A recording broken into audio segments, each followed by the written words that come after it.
Então, como que ficaria isso? Né? Observem, se hoje nós já estamos no século XXI, no 6º milênio, eu diria no final do 6º milênio,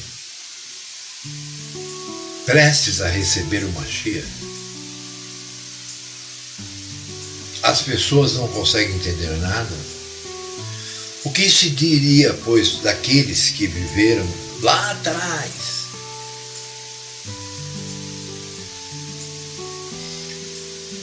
Se hoje que as pessoas têm estudo, as pessoas têm cultura, as pessoas têm muitas vezes até diplomas, né, de faculdades e tal, especialidades, PhDs, eles não conseguem entender pequenas coisas, né, que ocorrem na palavra de Hu.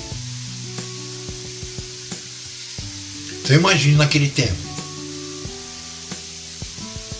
Então a melhor forma que o escritor de Bereshit de Gênesis encontrou foi a de colocar como primeiro dia, segundo dia, terceiro dia, quarto dia, quinto dia, sexto dia e sétimo dia. Diferentemente do que muitos dizem por aí, ele não estava ali colocando as coisas como sendo literais, mas sim de uma forma que as pessoas pudessem entender simplesmente por olharem. Entendem? Porque é o que elas conheciam. Elas sabiam que o dia começava ao pôr do sol, após o tardinho, quando aparecesse a primeira estrela no céu, e eles sabiam de outras coisas. Então, nada mais, né, do que normal, vamos pôr assim, alguém escrever como se tivesse ocorrido em cada dia, cada um daqueles fatos que são, né, mostrados em Gênesis 1. Eu nunca acreditei nisso, né, que eram dias literais. Eu sempre acreditei que aquilo poderia ser 6 milhões de anos, 6 mil anos, 6 dias, 6 segundos, enfim. Para Hu, nada é impossível. Eu não estou dizendo que não seria possível em 6 dias, mas eu estou dizendo que não. E aqui, né, o nosso estudo começa aqui. Vocês vão ver que aqui está a resposta, demonstrando que não foram 6 dias. Observem, começar no versículo 4. Estas são as origens dos céus e da terra, quando foram criados. Ele está falando do quê? Ele está falando dos 6 dias que contém o versículo 1, ou o capítulo 1, e dos 3 que contém o versículo 2. Os 3 primeiros, até o final do 7º dia, não é isso? Essas são as origens dos céus e da terra, quando foram criados. Observe, ele está falando do passado. Quando foram criados, no dia em que o único Hu, já levando, né, aquelas historinhas, principalmente romanas, né, para fora realmente de contexto e fora do livro, de dizer que Hu estava acompanhado por alguém. Porque aqui diz, né, em que o único Hu, né, fez a terra e os céus. Ok, quando que está escrito que Hu fez a terra e os céus?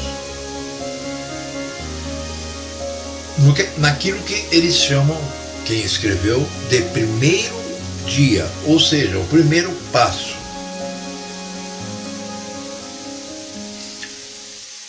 Na minha concepção, ali houve a explosão,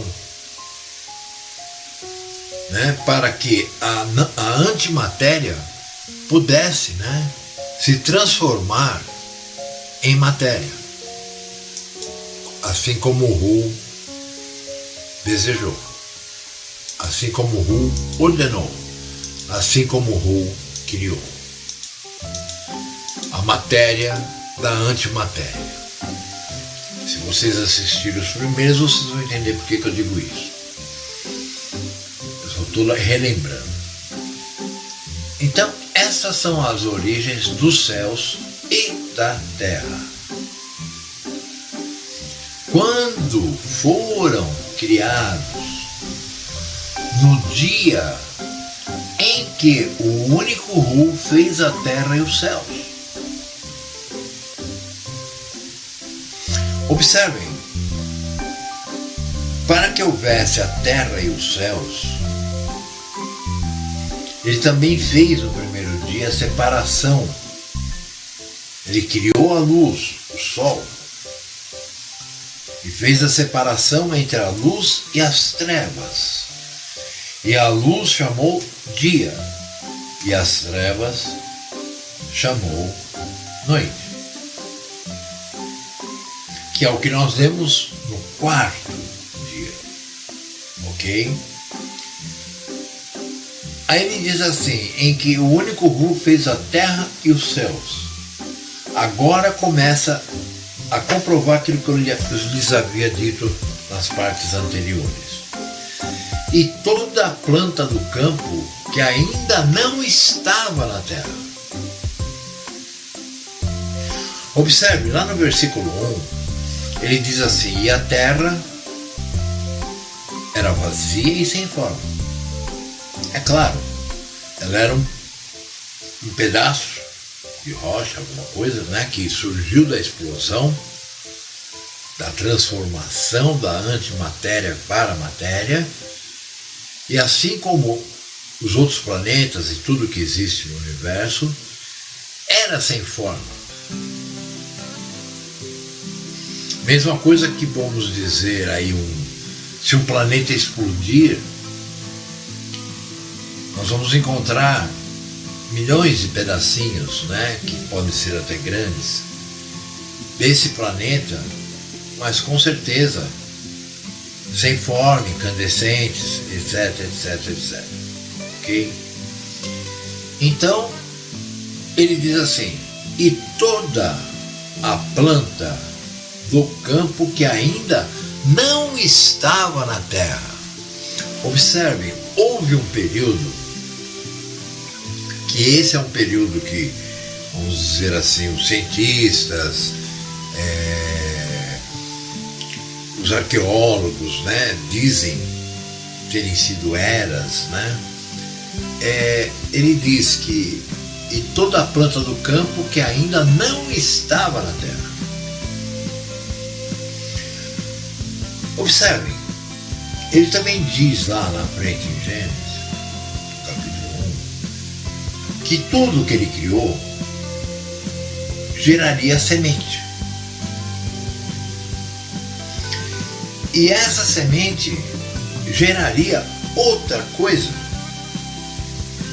mas idêntica àquela que gerou a semente. Cada um segundo a sua espécie, cada um segundo a sua semente.